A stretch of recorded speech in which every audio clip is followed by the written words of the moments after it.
रियासत बिहार में मुसलमानों की आबादी 15% है, लेकिन सियासत में हिस्सेदारी 3% से भी कम है। आजादी के बाद से सियासत में मुसलमानों की नुमाइंदगी कम होती गई। मौजूदा लोकसभा में सिर्फ 24 मुस्लिम नुमाइंदे हैं। माहिरीन इसकी अहम वजह सियासी शऊर, सियासी बेदारी की कमी और वोटों का तकसीम होना बताते हैं। अफसोस ये है कि जो हमारे जो अक़लियत है, जो इनका जो समूह है, ये सियासी जमात में बुनियादी कारकुन के रूप में नहीं जुटते हैं। और चूंकि सियासी जमात में बुनियादी कारकुन के रूप में नहीं जुटने से ये सिर्फ जो है वो एक जो है वर्कर के रूप में इस्तेमाल किए जाते हैं, वो भी चुनाव के दौरान, लेकिन उन्हें वो भागीदारी और अहमियत नहीं मिलती है।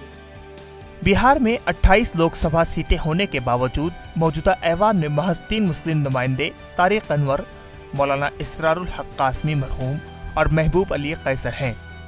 भागलपुर जिला से आजादी के बाद से आज तक सिर्फ 2 मुस्लिम उम्मीदवारों को लोकसभा का टिकट दिया गया।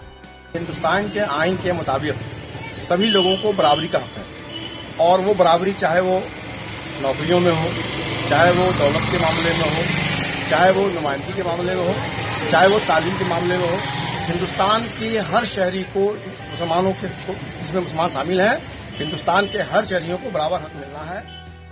भागलपुर में मुस्लिम उम्मीदवारों की कुल आबादी 4,23,246 है और 6 असेंबली के हलके हैं।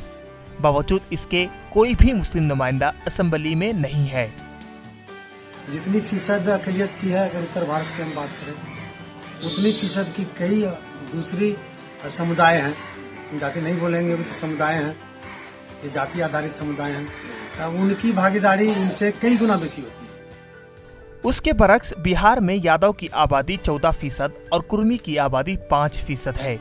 बावजूद इसके दोनों तबके के रहनुमाओं की गुज़िश्ता 3 दहाइयों से रियासत में हुक्मरानी है। मुल्क की आज़ादी के बाद मुसलमानों के ऊपर ऐसी नफरती दबाव बनाई गई कि उन्हें लगा कि हमें किसी तरह से जिंदगी गुजारनी है। अब 70 साल गुजारने के बाद भी वही बात मुसलमान भी सोचें और दूसरे लोग भी सोचें, ये मुल्क के लिए फायदेमंद नहीं है। सियासी तजिज़ियाकारों का कहना है कि इंतखाबात के करीब आते ही मुसलमानों को राग़िब करने का सिलसिला शुरू होगा, लेकिन टिकट के लिए मुसलमानों को नजरअंदाज कर दिया जाएगा। भागलपुर से ईटीवी भारत के लिए सज्जाद आलम की खुसूसी रिपोर्ट।